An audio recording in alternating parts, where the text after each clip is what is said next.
Hello, Mouse Planet. Alan DeLinka back with you again. 2 weeks in a row. We haven't done that for a while. Fun at Home, show number 33. We're going to celebrate most of the show today. Disney California Adventure's 20th anniversary. It, of course, opened as Disney's California Adventure in February 2001 in the former parking lot of Disneyland Resort. Yes, for those that don't know, California actually has 2 theme parks. Unfortunately, at the moment, it has 0 theme parks and 1 big shopping district that occasionally is allowed to operate. And we'll talk more about that. I think our Todd Pickering has gotten over there today, and he will share some of the latest and greatest from what's now all downtown Disneyland, which includes the downtown Disney shopping district and a little bit of California Adventure that's open. With that, I'm going to spend a few moments here talking about Florida because that's where I'm at and that's where I get the latest news. Just today, our CEO, Adrian Vincent Phoenix, forwarded a press release to me from the hotels that operate as the official Disney Springs area hotels. Those are the ones that are on Disney property here in Florida, but not Disney hotels, but they have the privileges like Disney hotels. And those hotels are promoting really low rates here for the beginning of the year, as you might imagine. The booking information is now on the screen. You use DisneySpringsHotel.com/magic21, and it applies to the 6 official hotels. And I'm looking over at my list here. It's the B Resort, the DoubleTree Suites, the Hilton Orlando Buena Vista Palace, the Hilton Orlando Lake Buena Vista, the Holiday Inn Orlando, and the Wyndham Garden Lake Buena Vista. And their rates are between $76 and $109 a night. The 2 Hiltons require promo code V2, but supposedly all this information is on that website that I've got on the screen, and you can check out what their blackout dates are and what their reservations are. And those hotels, of course, because they get the same privileges as most Disney official hotel guests, are part of the pool for reserving Disney Park Pass reservations for the parks. for the days that you decide you want to go to the park. Because remember, though the parks are open, the capacity is limited, and the way they're managing capacity limitation is through the Disney Park Pass system, where resort guests get one set of reservation availability, we pass holders get another, and day ticket folks get yet another. So the pass holder passes tend to run out more often than the other categories. I haven't been watching on a daily basis. I'm not even sure some of the other categories have ever run out, but the pass holder days do sometimes get blocked out now with reservations, particularly at Disney's Hollywood Studios. And I managed to get over there. And if you check out the update, I put a couple of gratuitous Rise of the Resistance photos in there, since the friends I met up with and I were fortunate enough at 1 o'clock to get one of those virtual queue numbers so we could go experience the Resistance. So with that, I think that's all the latest Florida news, other than the fact that I neglected to mention in the update, speaking of Disney Springs, that several of the Disney Spring venues already have their Valentine's Day reservations open. They're having different menus. Raglan Road sent us a heads up about it. A couple of the patina restaurants, I want to say Morimoto Asia, but several of the patina restaurants have it. There's plenty of Valentine's options around the resort. If you're going to be in town, make your reservations, because they're all limited too, and they can fill up. And if that's a place you want to go, get those reservations now. A lot of them are on Open Table. There are also a number of them that are on the My Disney Experience app. So you can look at any of those opportunities to do that. With all that, I'm going to bring on Chris Berry, if he's not buried by snow. Chris, you there? Hey. No longer buried. No longer buried. I mean, I was joking with you guys before we started tonight that here in Central Florida, we are under a freeze advisory, but that's nothing like you guys were experiencing up in the Northeast. Yeah. All good up there? Yeah, we're all good. We dug out yesterday, so I like the snow. I'm a big skier, so I'm fine with 17 inches falling outside. So it's been fun to sit inside, and although yesterday it was backbreaking because it was real wet and heavy. So. Real wet and heavy. That sounds like a good clown name, no? Yeah. Not good for the snowblower or the back, for that matter. So I started with you today because you asked me if I would be comfortable, and of course we are bringing back Tim Foster, who was with us way back in July. Tim joins us from Celebrations Magazine. I'm going to bring him on, and I'll let you guys chat, and I'll pop back in from time to time. But I'm going to bring Tim up. Welcome back, Tim. Hello. And I will let Chris and you can chat. And how do I take myself out? That's this button over here. Have a good chat, guys. Say goodbye. That's Alan. That's not taking me out. That's just making me larger. Alan. This is taking me out over here. All right, there we go. All right, and there it is. Just me and Tim. All right, Tim. Hey, man, how you doing? Good to see you again. Great. What did we say? July, June? That seems years ago. It totally does. Yeah, we were on quite a run there in the summer with our shows. Right in the middle of the big mess. So, how are things with you? Everything all right where you are? 1.5 foot of snow. All right. See, good. So I'm not the only one. So I think my advice is to grow up or live on a neighborhood with lots of young families, because one of them invariably will get a snow blower for Christmas, and you don't have to do it. That's a good thing. Yes, my neighbor and I share a snowblower, so we splurged on a big $750 snowblower. So it was really awesome. So what I wanted to have Tim on the show today is because first of all, I'm a big fan. I think Tim knows that. And I've been a big fan of Celebrations, the magazine, and the entity for a long time now. Actually, how long has Celebrations been out? I wasn't told there was going to be math on this show. A little bit. 15-ish years? Yeah, I'd say roughly about that. That's when I met you at Mouse Fest. I think you were putting out the first issue. What I was thrilled about was an email that I got recently from you guys saying that you're back in print, physical print. Physical print. So tell us how that came about and why. I'm so happy. Well, as people may or may not know, we went digital. Oh gosh, about a year ago. Again, it's been a long time. But it's been quite a year and the change happened for quite a lot of reasons, and tumultuous year for everybody. But hey, I missed the print. You missed the print. We all missed the print. So through a lot of effort and hard work and sweat, we've been able to bring it back, and we're thrilled to death because I think we missed it more than anybody. So, but we are back. So, with our upcoming issue, there it is. There's someone reading a happy issue right there. Yeah. Yeah, I don't know if it's an age thing. I don't, I'm a big 52-year-old man that I am, that I just still like something physically in my hands to read, a book, a magazine. So I've tried reading things online. I read the Celebrations issues online and enjoyed them, but there's still something about sitting in my chair when it's snowing outside reading a magazine. So something about smelling the ink on the paper, turning the pages, taking it with you. So when are we lucky enough to get the first new print issue? We actually just finished up our next print issue, and that's coming out. It should be in mailboxes in early March, mid-March sometime. And this worked out so that our first issue back turns out to be, this is our 50th Walt Disney World anniversary celebration issue. There it is. Ooh, so excellent. We could think of no better way to come back than with this. So we get to celebrate our love of Disney and its history with everybody, the parks, the films, the attractions, the whole thing. So is the issue pretty much all about the 50th anniversary, or do you have your usual other stuff as well? Exclusively, this was a special one. We normally have many articles in there, but on this issue we took a decade by decade tour through Disney history and the films. We're also very, very thrilled. We have a interview with Jim Cummings, voice of Winnie the Pooh, and Tigger 2, Darkwing Duck, and several other voices. So we're very, very excited about that. That was such a fun interview. And the only regret that it's in print is that you can't hear him do the voices, which was amazing. But then we tried to add, sounds like Winnie the Pooh, sounds like Darkwing. Right. So wait, so you actually, that was you were interviewing him, and he actually...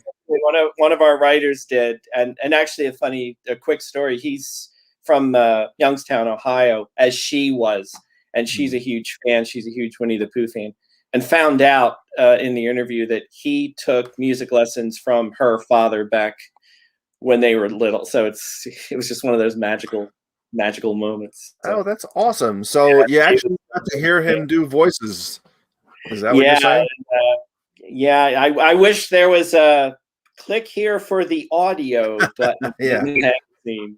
But it was great. But still, even if you read that, it's such a fun interview. He's such a great character and a great so absolutely. So and what else is going on in the Celebrations world? How about my favorite guide? Is my favorite guide coming out, or is it out? Or that's out. It was out. We came up with the new Guide to the Magic for Kids, the new edition 2021, and that was out in the fall, but that's out. It's available. Has all the new goodies. Rise of the Resistance. Even though I'm one of those people that hasn't ridden it yet, so I read. Me neither. I'm okay. Yeah, I opened the guidebook and look at all the pictures. But it's updated with Galaxy's Edge and Toy Story Land and all the new stuff. The stickers are back. We're so excited. Oh, that's great. We do, Tim, have a full spoiler edition available on the Mouse Planet website that I created on the day it was dedicated here in Florida. So you're welcome to experience it virtually from last December on Mouse Planet. I gotta get myself down there and get on that myself one of these days. It'd be nice. So well, that's great. If those of you out there that are watching or listening to us don't know, the Guide to the Magic is a real wonderful thing for kids.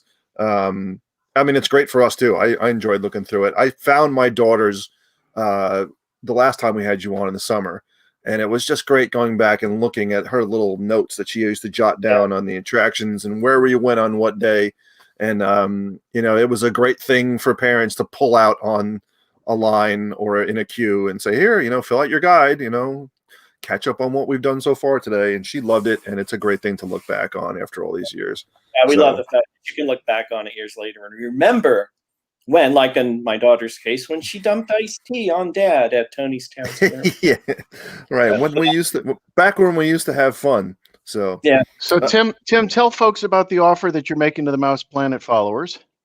Yeah, so there it is. If you go to the website celebrationspress.com, you can subscribe. If you use the special code Figment, and I saw a Figment behind you in your room there. The special Figment will get you a subscription for, it's about 20% off the regular price. So it'll be $39.95 rather than $49.95. And that's for 4 quarterly issues a year, 128 pages, super big, super full of photographs. And again, the next issue is going to be on its way shortly. So you subscribe now, you'll be able to get that and keep the 50th anniversary collection edition. So. Yeah, I can't put there. I can't. Oh, there you go. I can't push the magazine enough as a fan. It's written by very like-minded folks, like us.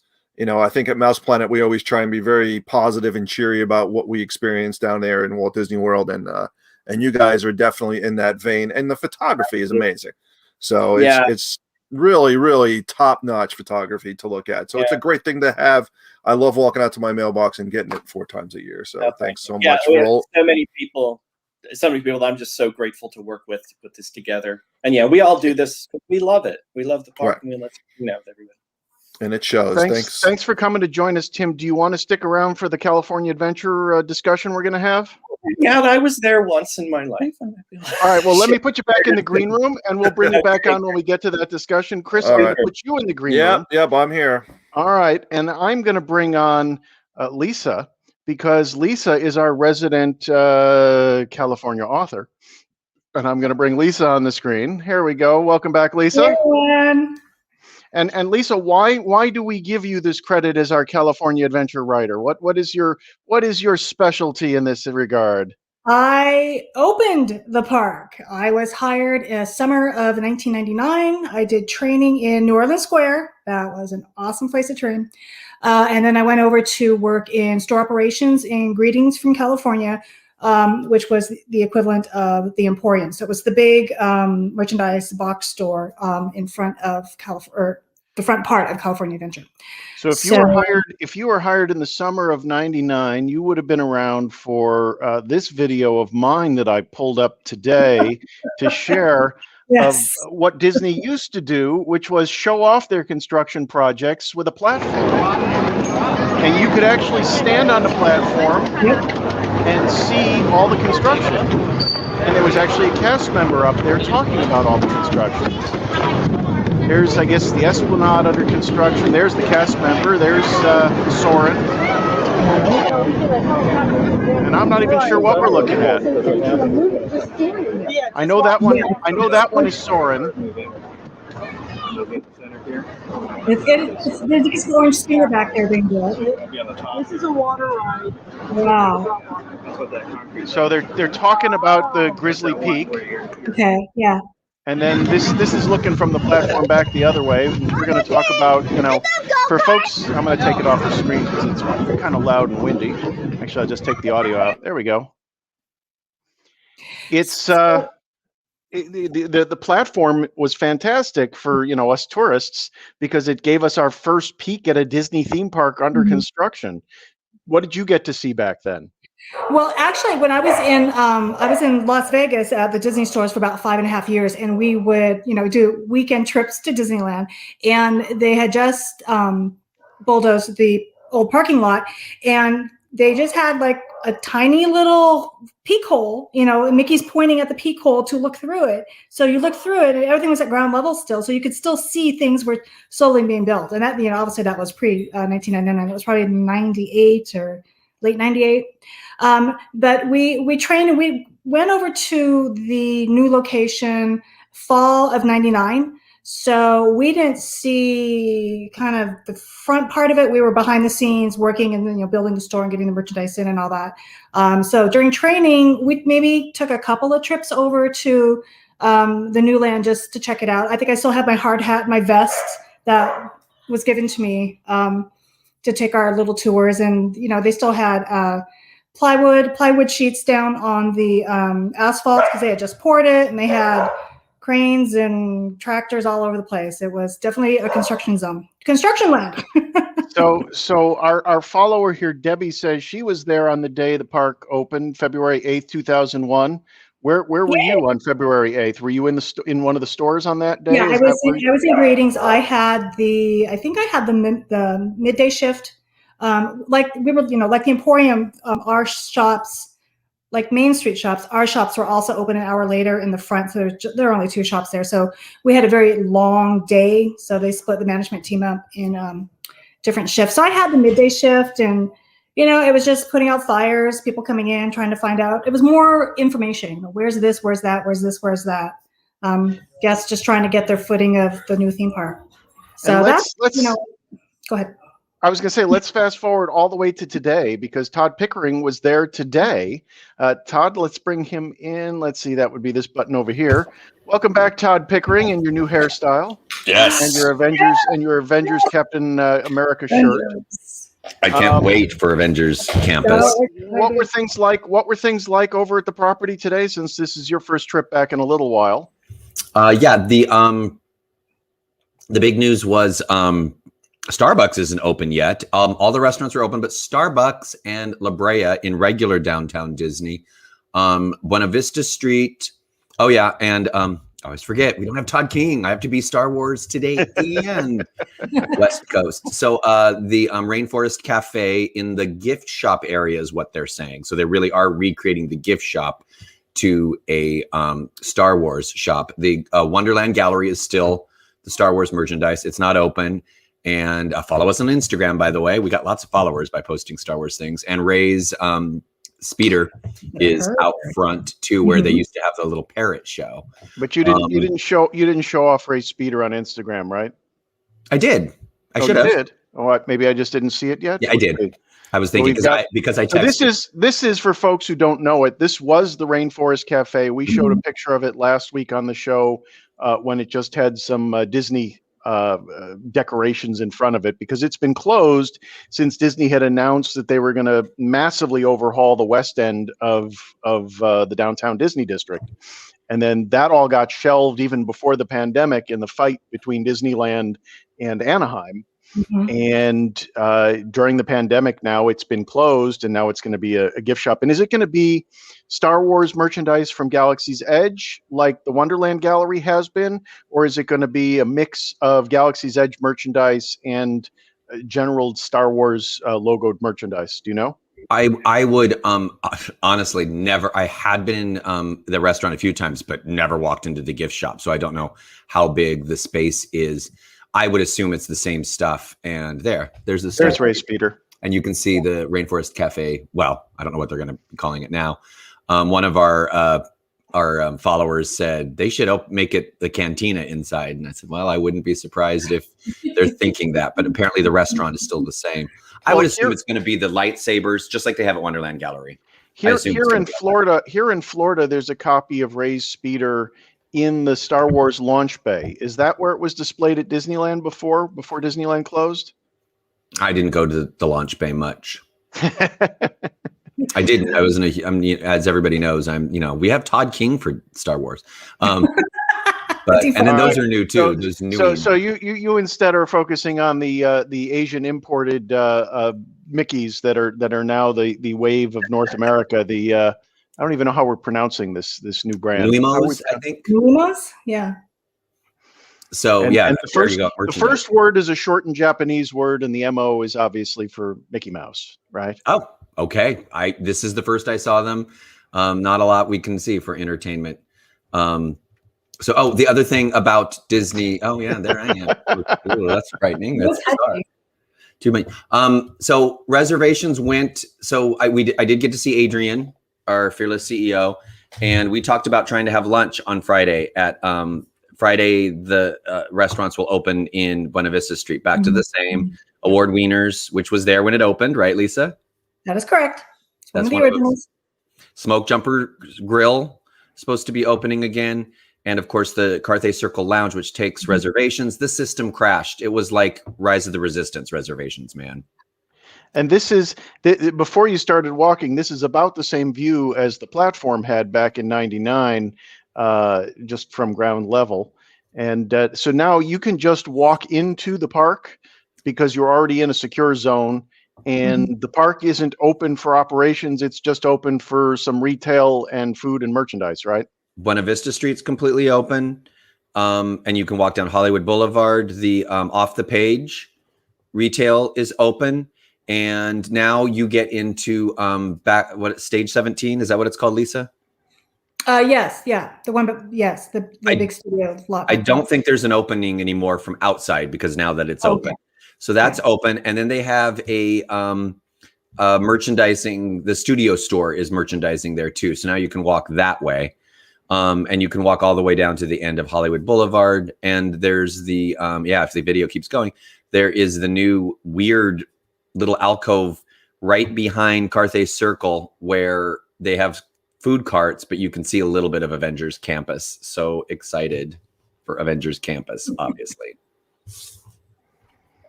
And we don't have specific word on how soon after Disney gets permission to open the parks, which we still don't have word on.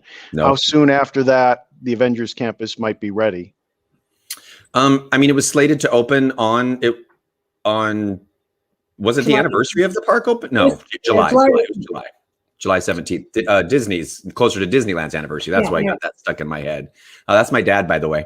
The video right there. I said, no, wait, stay. I'm going to walk. He didn't want to walk. So yeah, so you can see that they had that roped off because Smoke Jumper's Grill isn't open. But they've got extra tables, so you can tell they're ready to go, and they want people in there and could open up even more. But we've heard they were almost ready to go, and they were. Even during the pandemic, I remember on one of Adrian's reports, they had the listing for a Black Widow stunt person. The job opening, you mean? Mm-hmm. When they thought they were going to open summer of 2020. The casting notice. There's the phrase I was looking for that you, Mr. Actor, should have given me, because of course you are I don't even have this queued up anymore. That's good. You're a California star. And by the way, it was a great interview with Tim. Winnie the Pooh is on my Walk of Fame Wednesday. So watch the Winnie the Pooh episode. Oh, and I stopped to buy candy for somebody that likes and it's really good, Lisa. You're right. I had to buy myself a bag. Why would I stand in line to get you? The lines are confusing. You enter a Five and Dime, I guess, is the first store in that slew of stores where you opened years ago. That's the entrance, and the exit is Elias and Company. And then you enter through the candy store and exit through the camera shop. So they go opposite ways. So you're zooming in here. Let me show it again on the screen. You're zooming in on the Avengers Campus. There we go. Yes. So this is right across from the waterfall on Grizzly Peak, right directly behind the Carthay Circle. So. And all you can really see is they've got some really cool Avengers. There you are, light posts that look very sleek, and you get a good. The web slinger attraction is, walking around with trying to avoid people. There you go. I was trying to see if I could see the Quinjet, but you can't. See something back there. I think that might be the Avengers headquarters back there, but it's hard to tell the perspective. Whoa! Yeah. You're gonna cause our viewership to plummet even further than it normally does. Shut that off. All right. How much longer does this go on? Because I didn't look at the. That's enough. I mean, because it goes down to Cars Land. I mean, you can walk that way, but there's the walls aren't. All right, let me turn the video off. Let me bring in the rest of the gang and let's talk California Adventure in general. Let's bring Chris Berry back in. Welcome back, Chris. Let's bring Greg Jacobs in. Yeah. And Tim said he'd stick around, so let's bring Tim in. Tim, welcome back. Tim. Thanks. And so let's talk. Let me get the stream to stop streaming on my screen so I don't have to see it moving and distracting me. That would be this button over here somewhere. There we go. All right. So before we started the show, we were sort of reminiscing in our pre-show chit chat about, the history of Disney California Adventure. Once upon a time, there was an announcement that Disney was going to build something of a second gate in Southern California to complement Disneyland. It was codenamed originally Westcott, and it was going to be massive and a Western version of Epcot. It was going to have a future world styled sphere of sorts. It was going to have an international aspect to it. It was going to do what Epcot does for Florida.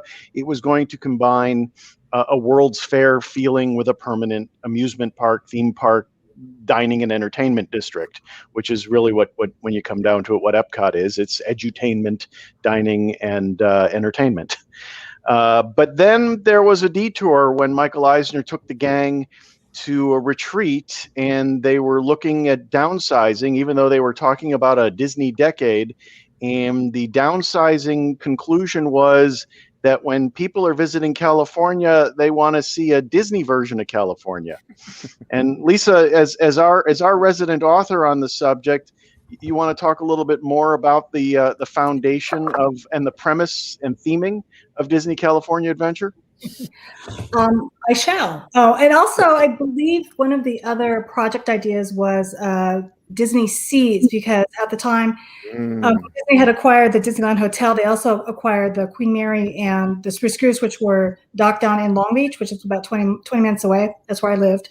But that obviously didn't work. And then I think the idea went to Tokyo, the Disney Seas there. But anyway, yeah, the California theming, they went all over the state to get the inspiration. Each land, there were only 4 lands or areas. There was Entry / Sunshine Plaza, Golden State, Paradise Pier, and Hollywood Picture Backlot. The Golden State had I think it was 6 sublands. It was huge. You had Grizzly Peak, which was about, covered the sequoias and the Devil's Postpile area up in Mammoth, up in the mountains. You had the Napa Valley was covered. You had Pacific Wharf area was covered. You had the Palace of Fine Arts. You had a little bit of San Francisco represented there. So, and then the Paradise Pier area was reminiscent of the old boardwalk amusement parks from way back when. And then what am I forgetting? Oh, Hollywood, obviously. So I guess if you're going to have a theme park about California, you have to have Hollywood. So, yeah, they took inspiration from everything, but Disney, they do their details. So the music matched the lands. Earlier we were talking about the costumes and how all the costumes fit the theming, but to me they weren't as intricate as the Disneyland costumes. They went with just straight khakis across the board, and then everyone just had different shirts. So well, and when California Adventure opened, mm-hmm. they made the additional step of saying, all right, the characters were peeking into it in the advertising. I remember they had the shrubs, commercial. and the characters were not part of the opening of the park. It was going to be sort of like Epcot in that sense, that when Epcot opened, no characters. And then nobody went to Epcot, and suddenly it's like, oh, let's bring the characters over to Epcot. And that's what they did. It was one of the first changes they made, is they brought characters who were on vacation in California. So Mickey and Minnie show up wearing tourist attire. I think Donald and Goofy were back at Paradise Pier dressed in swimsuits. So that's how they got around that, because that was one of the first. I remember Santa appearing with a surfboard and like a Hawaiian shirt and shorts and that sort of thing when Santa was there. Now, I visited California Adventure for the first time on September 12th, 2001, because I was in Southern California on business on September 11th, 2001, and got stuck there. And because on that trip, I just happened to have brought a camcorder along, I do have photos from that day, because I took stills with the camcorder. I have videos somewhere. And if folks tuned in for the pre-show, I did run them, and I'll run them here as we chit-chat. But, the whole attitude with California Adventure was it was going to be different than other Disney theme parks. And it started with this new version of the Disneyland logo that they came up with at the time. And it was also part of the entire Anaheim Resort District that didn't exist before, where they lined, is it Harbor that they lined, or is it Catella that they lined? So they lined Harbor with all those trees. They created the downtown Disney district for the first time. And then let me stop it here on the postcard entrance, which was one of the more notable things demolished in the 2.0 version that came later. Who recalls the thinking behind this sort of weirdly shaped Golden Gate with the setting sun hubcap behind it and the words California in front of it. What do folks remember about this sort of look? And it's sort of funny because it's framed up here in my photo almost like a postcard. Almost. That's what it's supposed to be. Well, So I need a frame of reference as somebody who's regretfully never been there. And if there's someone who's with us tonight who's been to Walt Disney World, how big is California Adventure compared to? Because you're saying that I remember reading about Westcott. Could California Adventure have ever been anywhere near as big as Epcot? Was there enough space?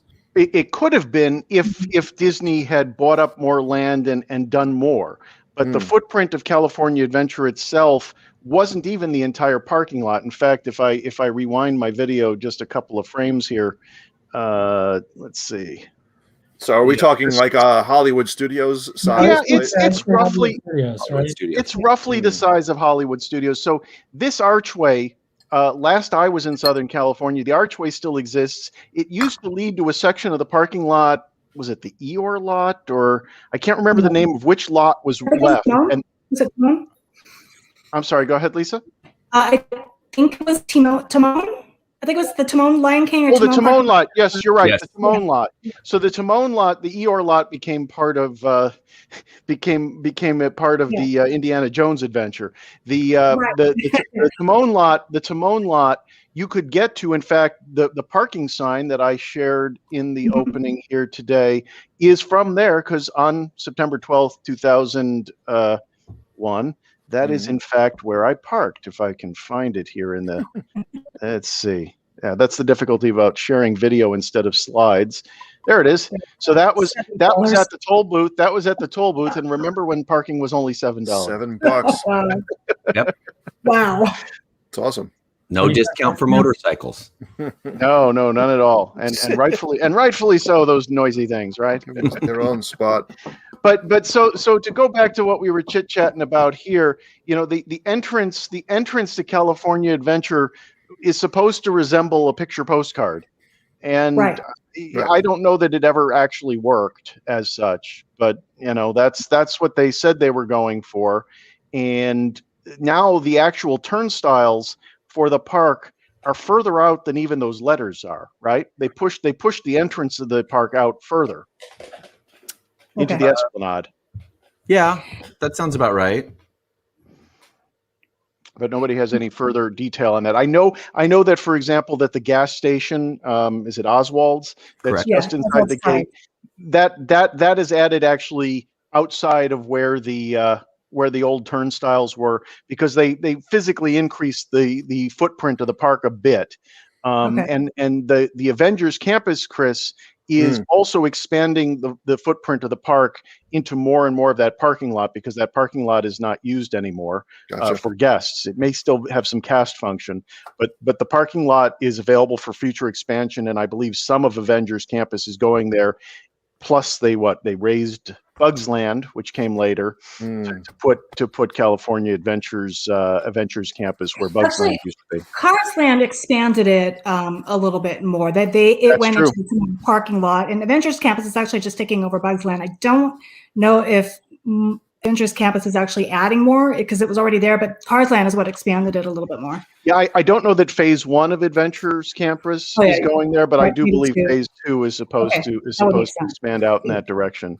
Yeah, the big attraction, which the Avengers attraction, Chris, when you go through the tower, Guardians of the Galaxy. We're talking about the past here. You go through Guardians of the Galaxy, and that's where the Avengers headquarters is, which is just a front now. And the attraction is, I don't think it's as big as Rise of the Resistance, but it's supposed to be on that sort of level.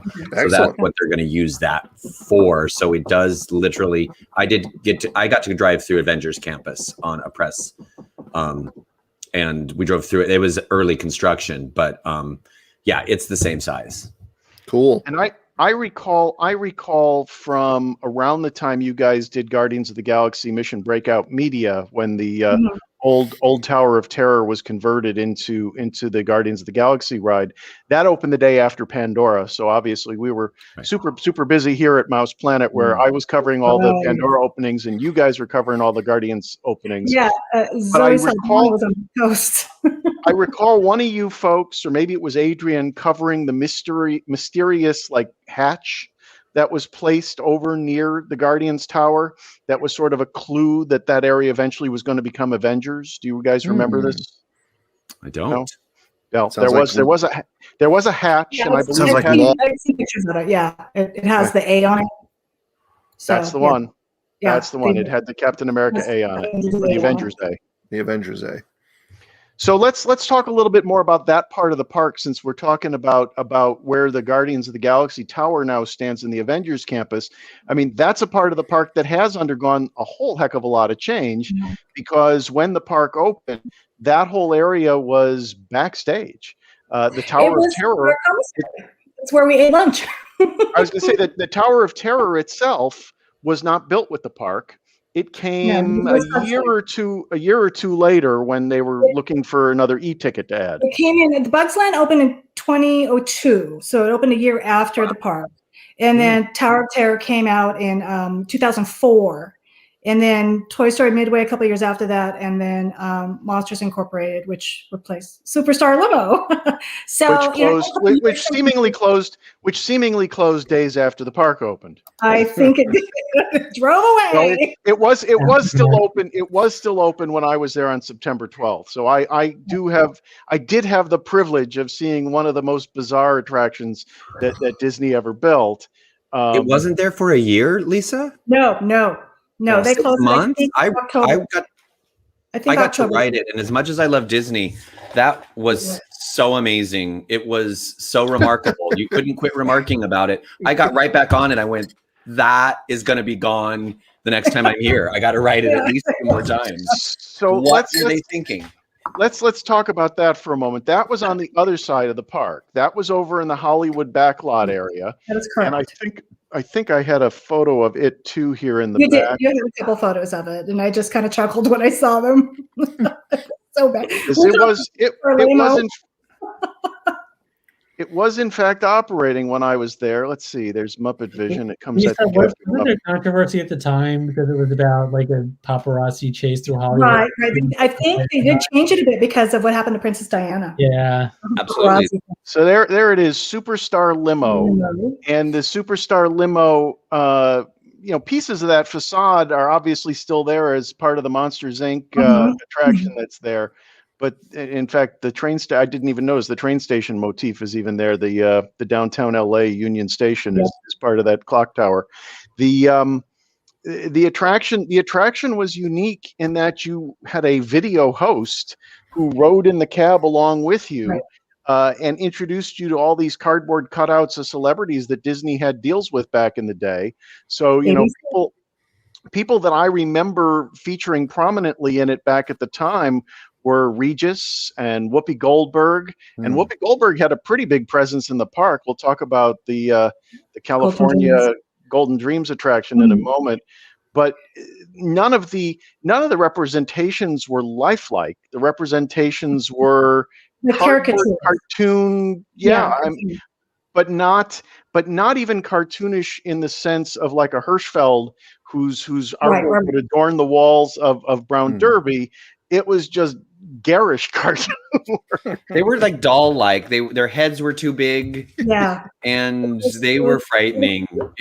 And I would have to say that they did a brilliant job with Monsters Inc., which is one of my favorite dark rides because you're still in the limos have been painted over, and it's a broadcast now. They don't use the video as much, but they use it very cleverly because a human child has been discovered in Monstropolis, and it's the exact same track. But man, did Disney do a great job with fixing their mistake. So I have trivia for you on that. That the CDA, the Child Detection Agency characters in the yellow, they're just the old characters from Superstar Limo, and they just redressed them.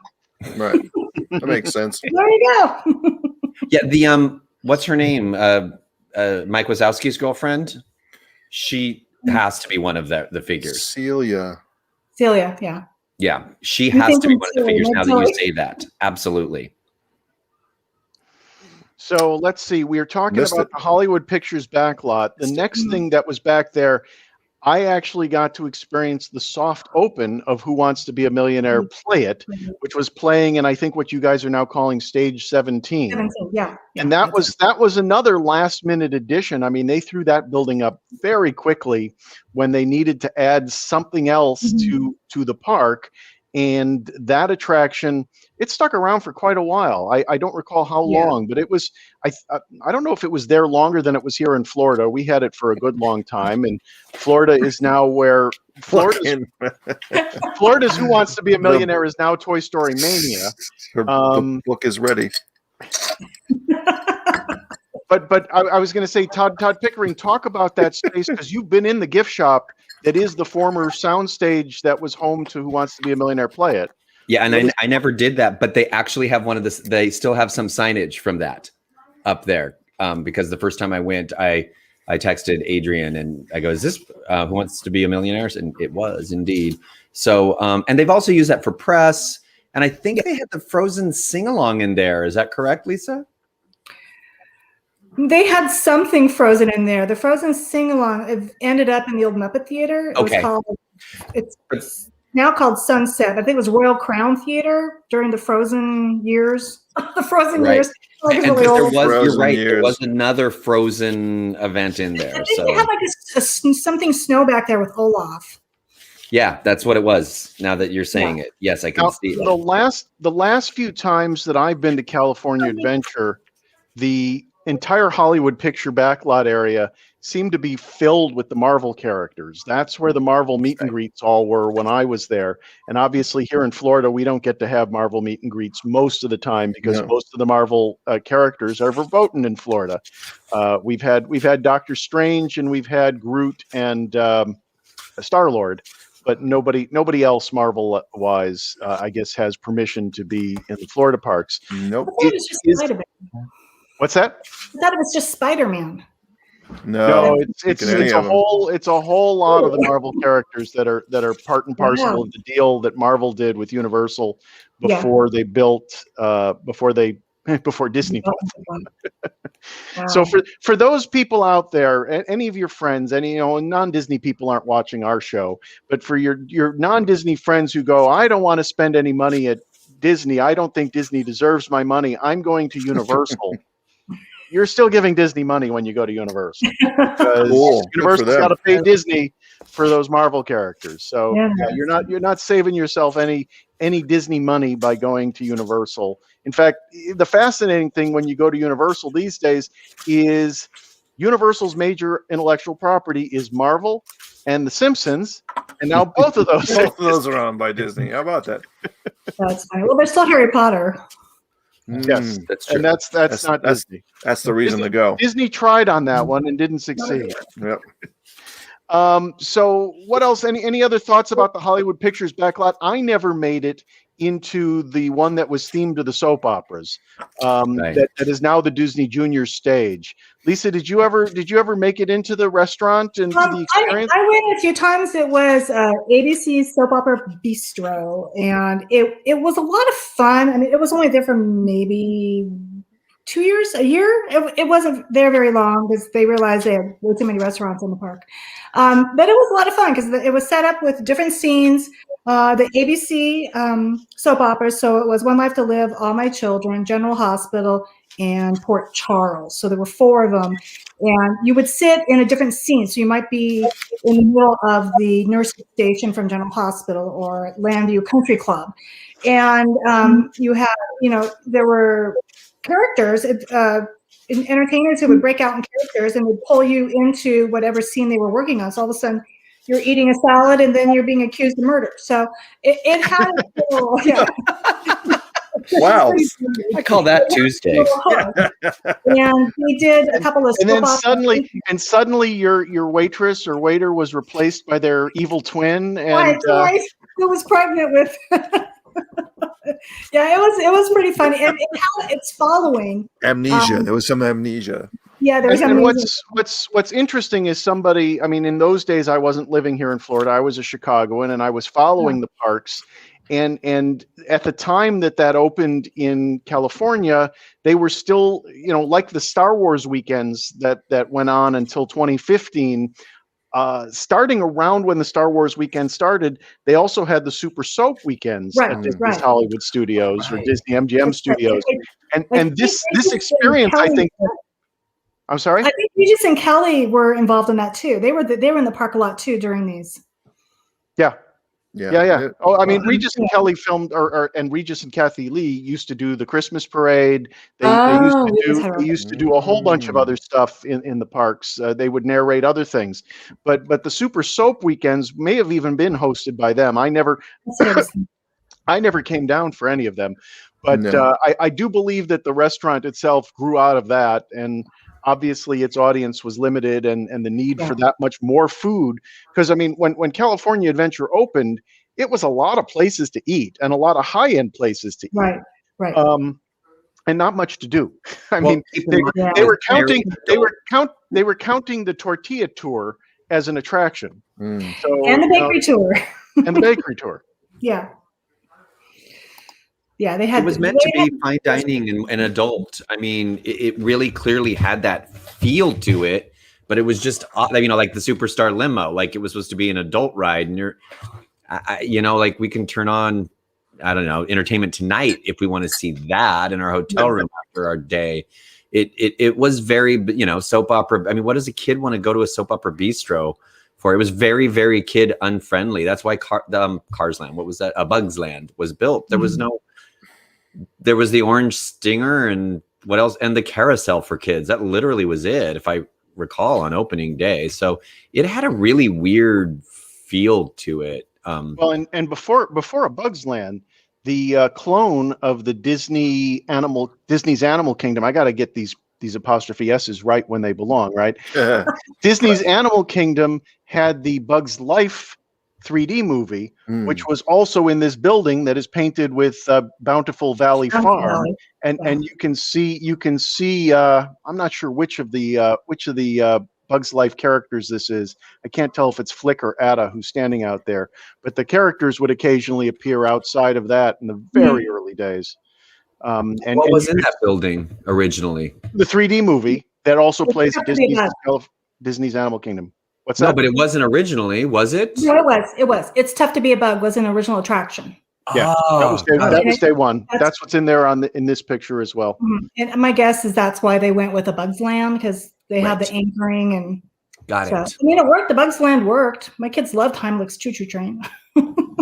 Bugs Land was one of the cutest lands ever built till Cars Land, as far as just amazing theming, and you felt like you were in there. And there's San Francisco's Palace of Fine Arts. Well, I was going to say, and let's skip over to Golden Dream now before we talk about Paradise Pier.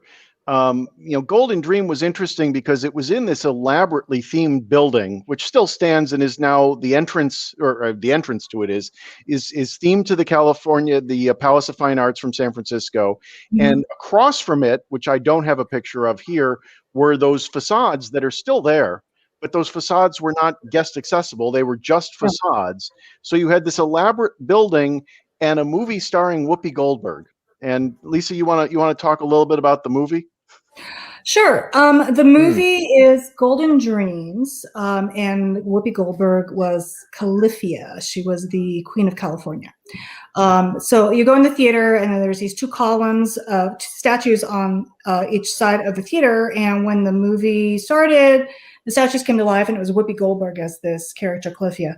I don't remember how long the show was, maybe 19, 22 minutes, something in there.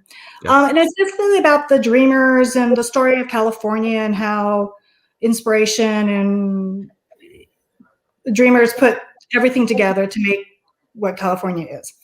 So it focused on sports teams and the migrant workers. It got to a point where they ended up editing out some of it because it was not well received by guests. Well, and it was supposed to be for California Adventure what the American Adventure is to Epcot. except the differences were this was a flat movie where Whoopi's face occasionally popped out of the screen onto some of the poles, and that was a neat effect when she made poles talk.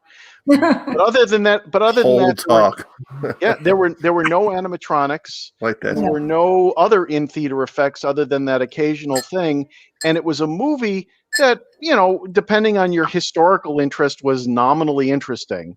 It was not particularly repeatable or sort of feel-good entertainment.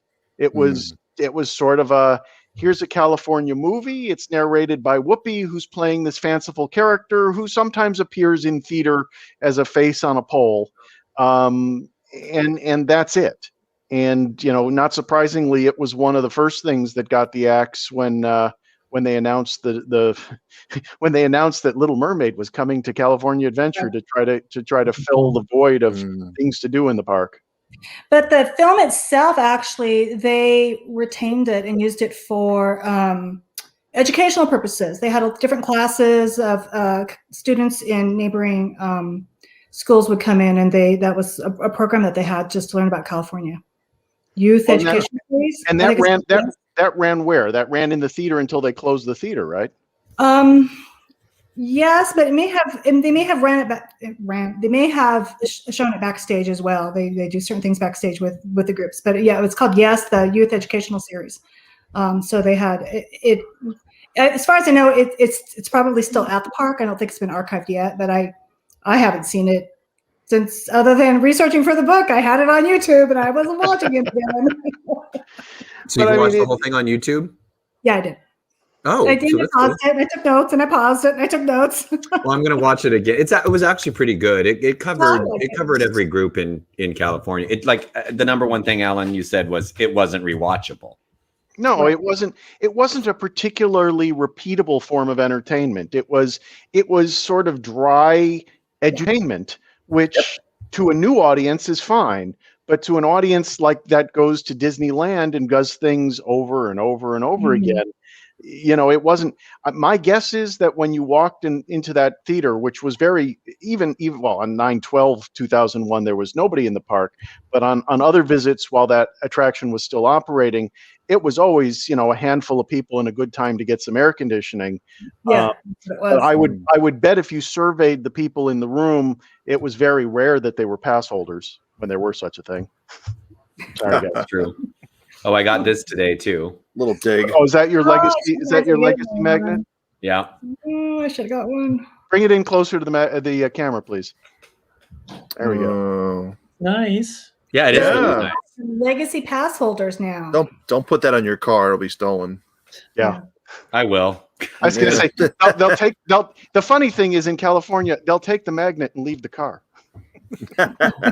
My other ones have not been taken. So I've had my DVC magnets stolen, and and I've had my Florida AP magnets stolen. So I'm not doing anything with it. Shelly, our friend who's been on a number of times, and thanks for watching, Shelly. I do have your logo. Hey, Shelly. There's Shelly. Remember Shelly? I remember Shelly. Shelly says she loves the magnet. We appreciate her tuning in and chiming in on the comments. We miss you, Shelly. I know. That's for sure.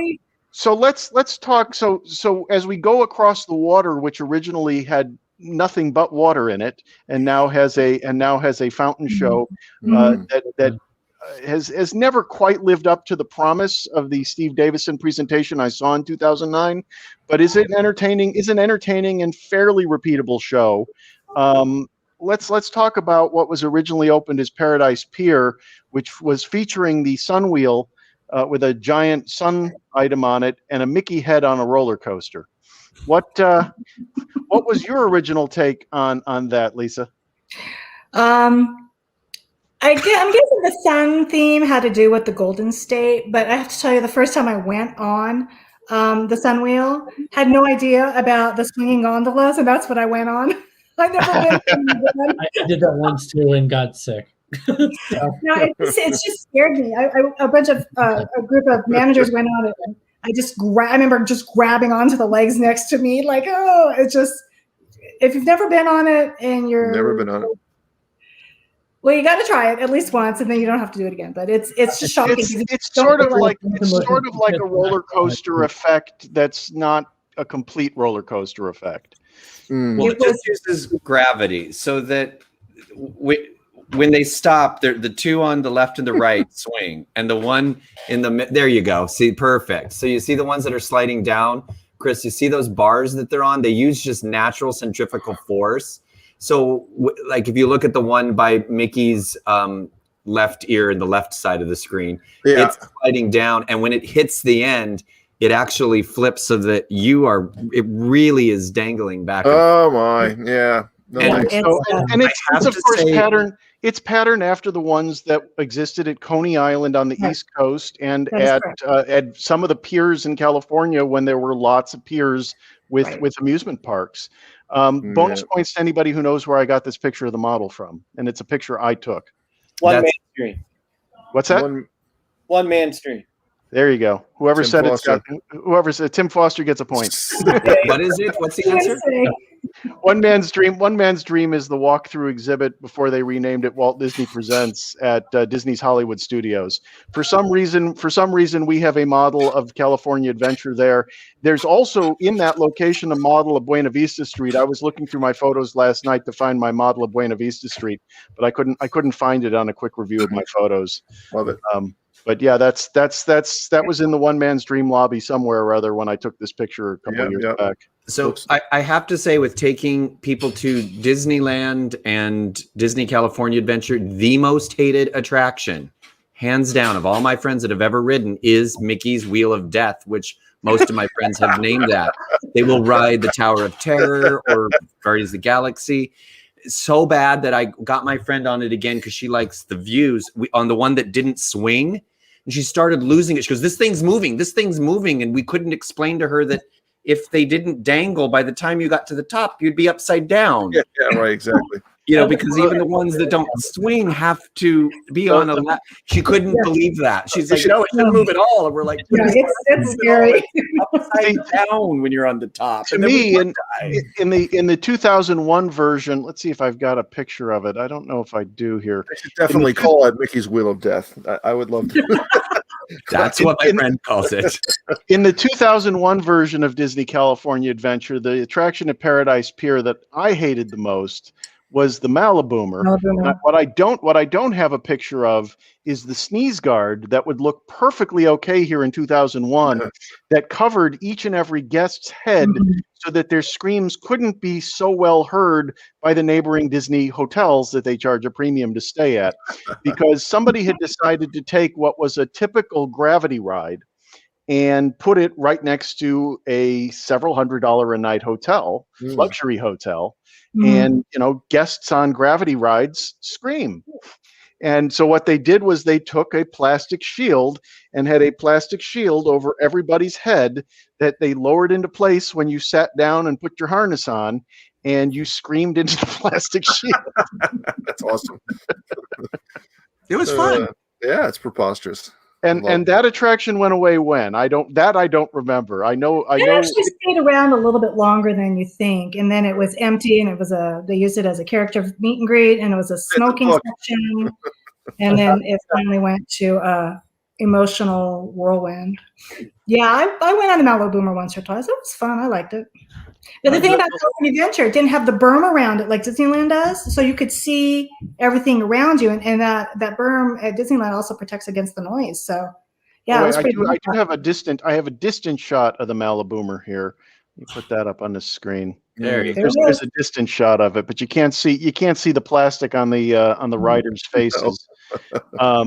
But the one that I don't remember the name of it, and I know it's still there, is the space car on a swing, as I like to think of it. This one, Golden Zephyr.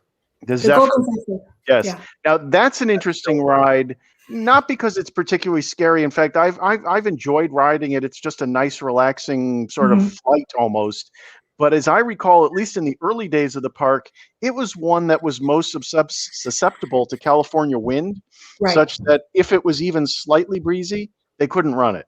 Correct. Now, has that gotten any better in recent years? Nope. No, so that still shuts down in a light breeze. Yep. That's one of those old-fashioned turn-of-the-century rides. I mean, that and the spinning swings, which are silly symphony swings now, really give you the feel of those old piers. They were all up and down the coast too. In fact, one of them had my name on it. So I love Pickering Pier was one of the piers here in Southern California. The only one left is those swings originally were encased in the giant orange, and they left the swings but took the orange off when they rethemed it to Silly Symphonies. Yeah. Right. And as cool as that was, it's a lot cooler spinning around and seeing the roller coaster and everything. I like the change. And I guess the last major original attraction out at the pier was the Mulholland Madness, which was a spinning mouse, which got a Goofy overlay at some point. I don't remember the name of the Goofy overlay. Anybody? Goofy Sky School. It's based on the shorts from the 1940s. The Goofy, he'd tell you how to solve for how to. This ride's off-the-shelf twin was the Wild Mouse ride at Disney's Animal Kingdom here in Florida, and that attraction has reached the end of its useful life and is no longer operating. Thank God.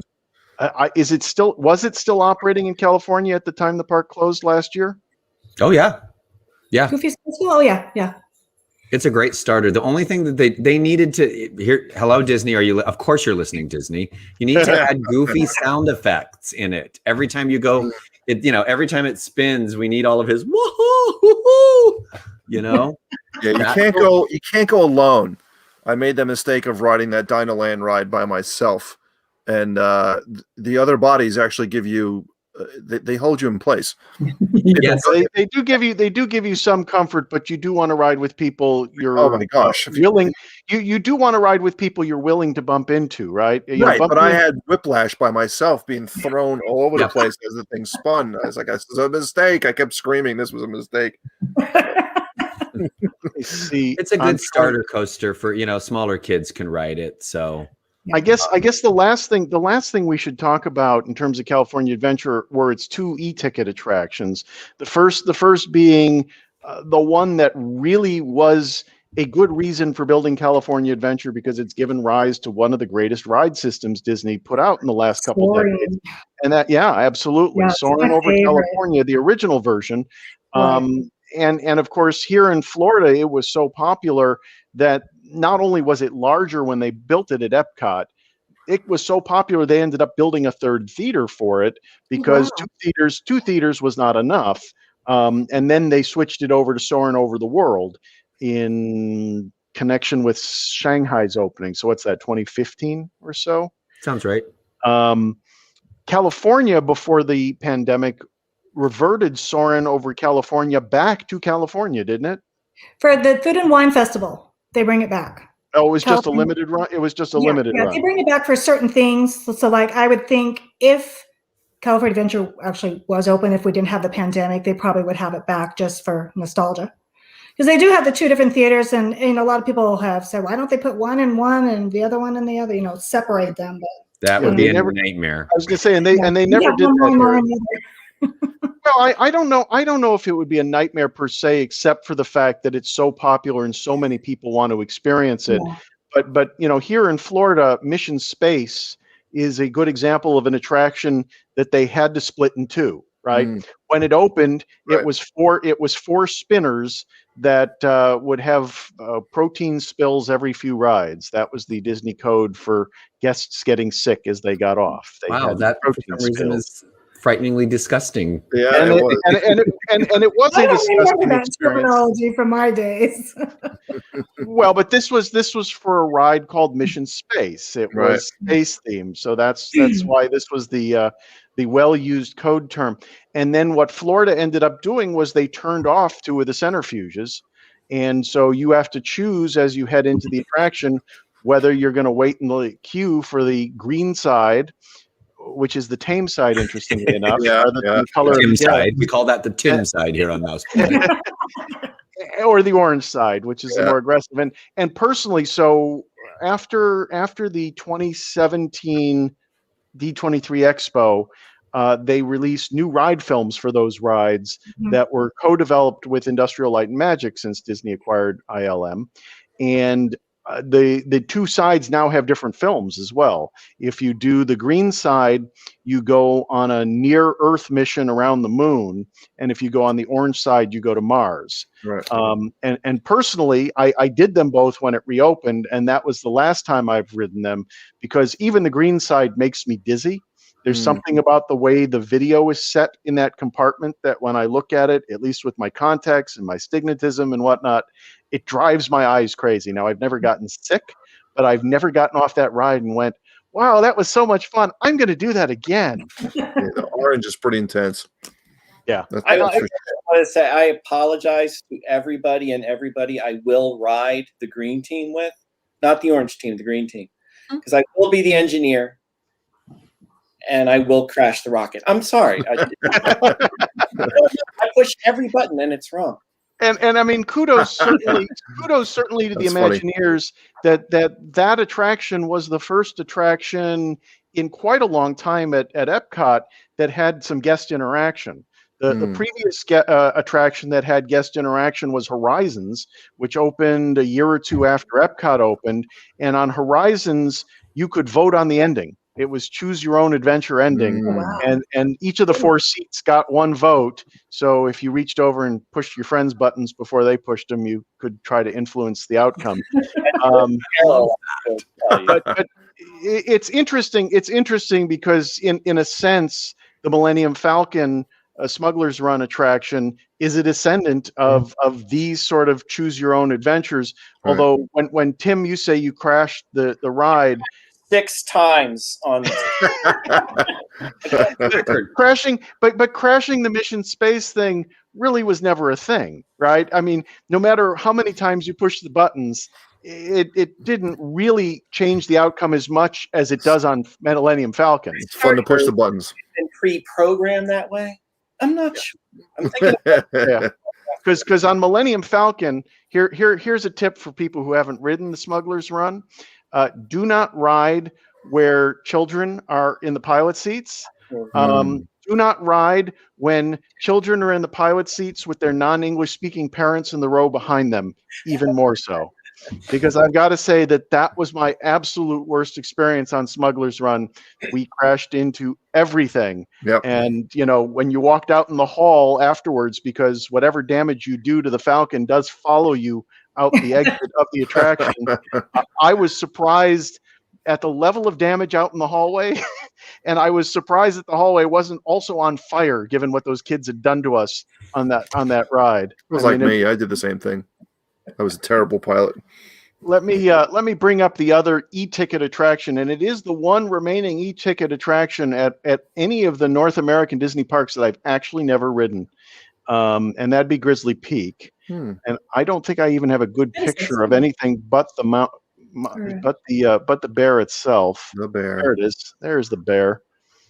The bear is designed to resemble the logo of the state, or the emblem of the state of California, the bear that's on the flag and the bear that is the state's spirit animal, for lack of a better word. State animal. Every state has an animal.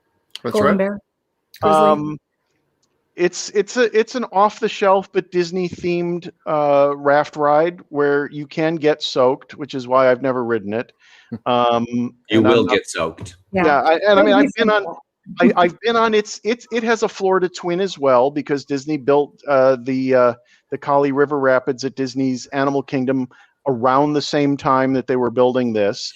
And the one and only time I rode it on a 50 some odd degree day, I got drenched and was not very happy. Let's talk about this attraction. Let's start with Lisa on it. Lisa, what do you think of how that attraction? The park is essentially built around it, which is one of the fascinating aspects of it. What other detail can you share on it? Well, ironically, the hubcap fountain at the end of Entry Plaza was supposed to be the icon of the park, but everyone liked Grizzly Peak so much, and it's so much, it stood out. So that's why the bear ended up on all the merchandise, because that was the icon. I don't know why they thought. I was going to say this for folks who don't remember when we showed the hubcap before. It's hubcap. The wave fountain. Yes, that was the sun wave fountain, and it was cool because it did kind of have a wave to it, but people called it the hubcap because that's kind of what it looked like. And I mean, yes, it was an interesting fountain, but it wasn't a spectacular Disney fountain. It was just a interesting fountain. So the Grizzly Peak it's a lot of fun. I mean, Grizzly River Run, I should say. There's a backstory that the gold miners and timber mill, they just left everything, and there's always a backstory to everything. And then there's another backstory about the legend of the bear and how he became Bear Mountain. So more stuff to read up on, but it's a lot of fun, and you do get very wet. What's interesting about you saying about the bear logo is, so here's the ticket from either that day or the day I went to Disneyland. Look at that. And the bear was on the ticket from pretty much the opening. I don't know, this ticket's from September of 2001. But that logo was on the garbage cans. That logo was on the apparel. That logo was all over the resort back in 2001. And you can still find pieces of it around the resort when you wander, especially in the Esplanade. Now kids are just going to say that's the castle in Rocket Raccoon. Yeah. Normal. Frozen. Yeah, the bear was really popular. In fact, we had merchandise in our store. We had they were bear paws. So Disneyland had the white Mickey gloves. We had bear paws, and the actual paw itself had it was Mickey. It was a hidden Mickey, so it was those circled and 2 for the ears. But when you smacked them together, they growled. So that was like one of the biggest merchandise sales that we had. You can find them on eBay, I think, for like $30. They're still out there. But we had a grizzly bear puppet. We had all the plush with the bear sold. We had one of Gurr, who's the big tall bear, has his helmet on, and he has his oar. He's standing outside Grizzly River Run. You can't miss him. There was a plush of him, but we would laugh because we'd set him up and he'd fall over because he was top heavy with the helmet on. So it's just little things like that you remember. But it was Grizzly. I like Grizzly River Run, and it is, like you mentioned, it is one of the e-ticket rides. People really liked that and Soarin', and back then it was Screamin', California Screamin', and now it's Incredicoaster. So those were the big 3 original attractions. So let's talk big picture here about California Adventure. You, Lisa, got yourself into a comment war. I want to say about a year and a half ago, when you wrote a 2-part series where you wrote one article entitled "California Adventure is the best park," and then you wrote another article that said Disneyland is the best park. Right. It's just the title was the bad part. Right.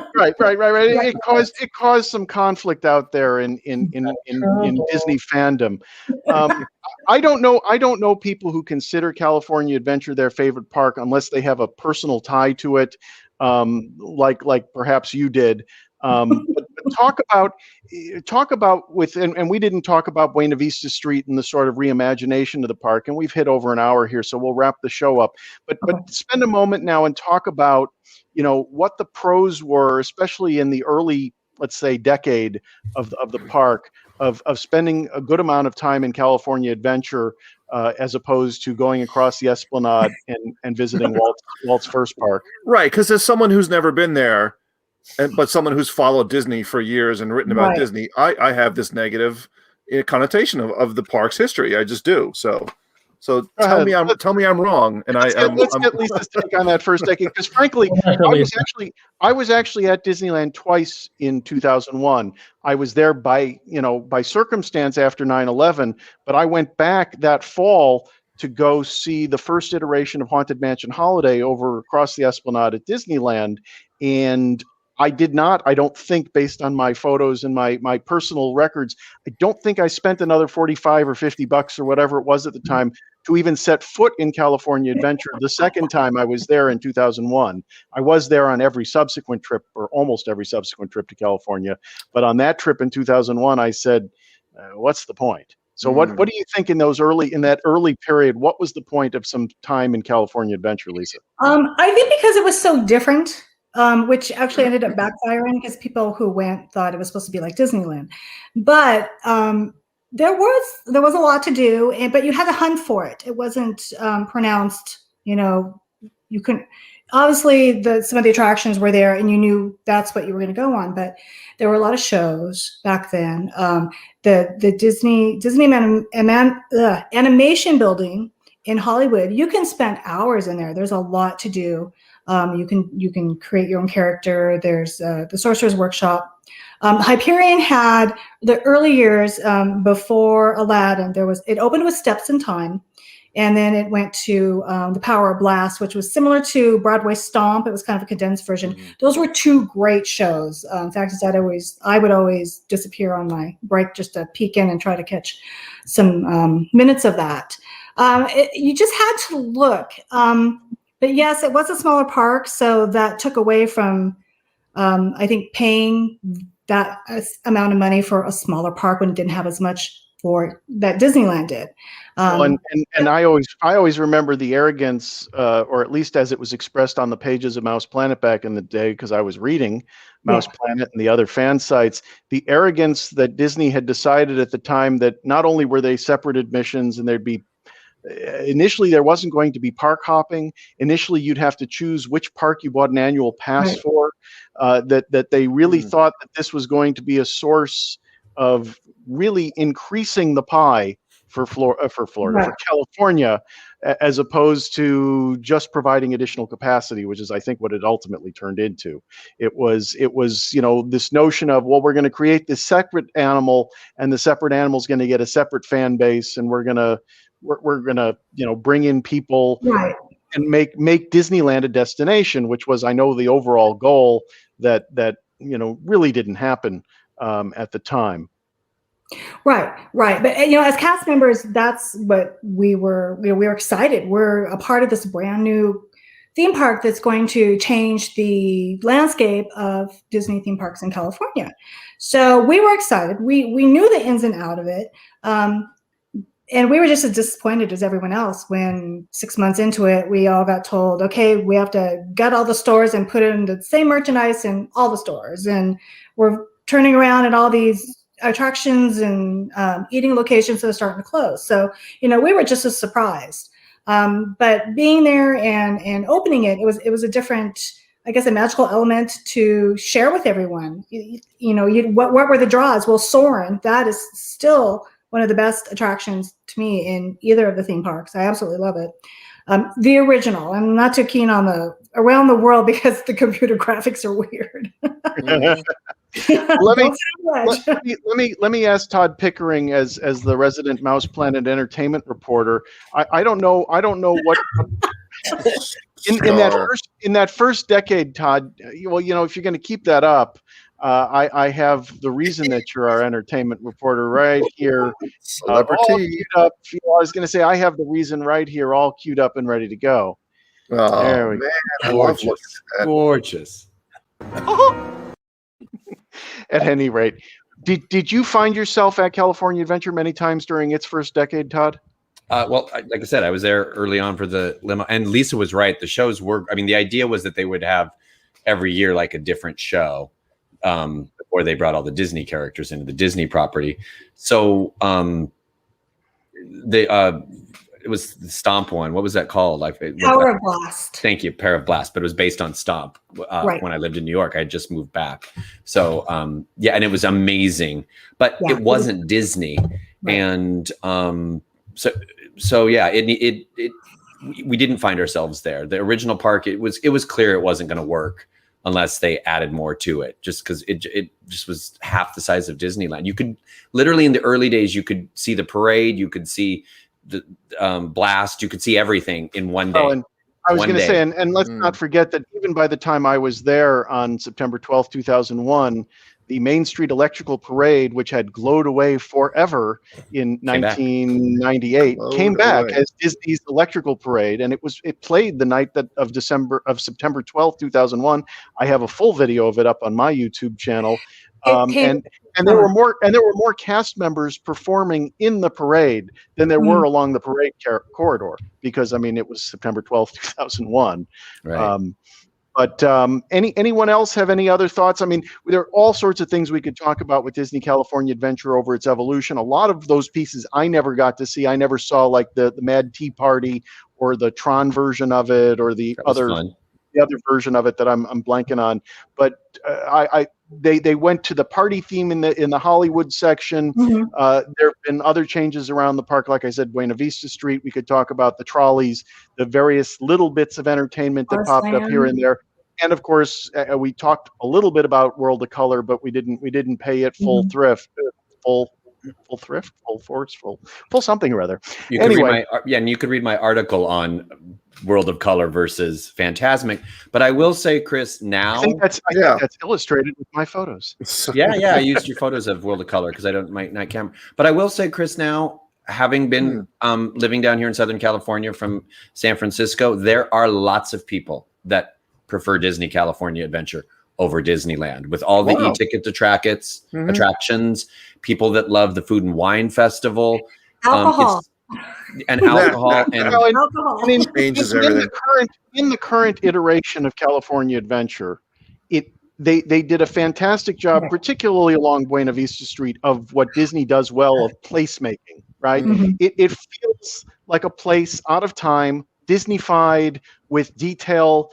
To that, to use the Joe Rohde comment, detailed down to the size of a nickel. And that was missing in the early days of California Adventure when it was rather sterile. And it got all that detail along Buena Vista Street and here and there amongst the park. I mean, Hollywood Pictures backlot still, last I was there, felt like sort of an underdeveloped movie studio without a whole lot of theming. But I'm sure that they're going to go all out with the Avengers Campus.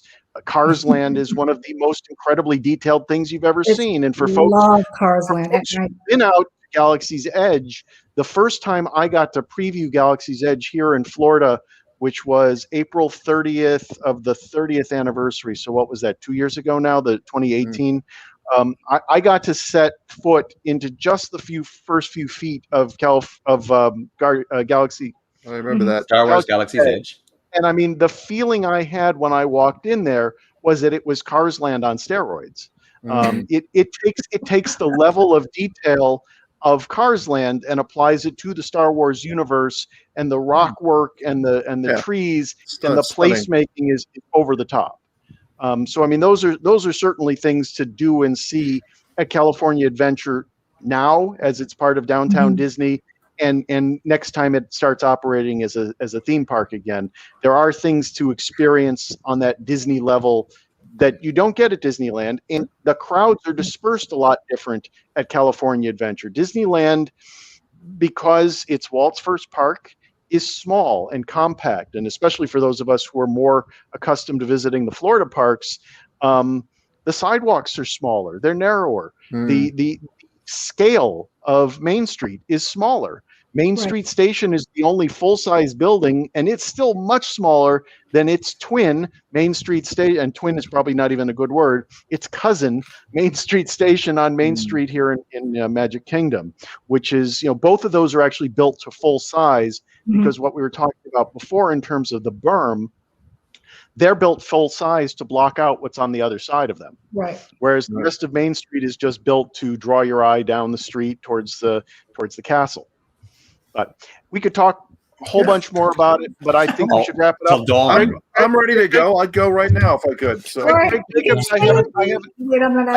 you a lot of screen time. Anything else you'd like to ask or add before we close off tonight? Nope. You're making me want to go to the parks really, really badly. That's the whole point of the show. That's the whole I was point. going to say, that is the theme of our show. It's to have fun at home and to dream about going. Tim, you have anything else you'd like to add before we say goodnight? I'll just say the one time I was there, I got to see Ariel long before she arrived in New Fantasyland. What is it? Adventures with Ariel? The Ariel's Undersea Adventures. Yeah. Beautiful. So you got to see the original version of her hair. There you go. Because that's what I remember. I did visit California Adventure not long after that version of Ariel and Little Mermaid opened, and her hair, I know, was of some controversy, and I think sometimes still is, that her hair has gone through a number of iterations over the years to get it just so. Whereas Todd Pickering, his hair looks magnificent. Stunning. As always. Finally, and I'm sure pounds. I was going to say, I'm sure there's some kids now who are enjoying their new Todd Pickering wigs. We made 2 cats out of it. All right. Well, with that, let's say goodnight, everyone. Thanks for joining us. We'll see Yeah. you real soon. We don't have a plan for next week. Don't know if we'll do a show, but hey, there's always that chance. Buy Lisa books. I have a top 5 on Friday. It's the only And- DCA book out there right now, but There you go. I dropped mine. Read my top 5. Read my top 5 on Friday. Top We'll 5 see you real Friday. soon. Alan Lincoln saying good night. Good night, everyone. Bye-bye.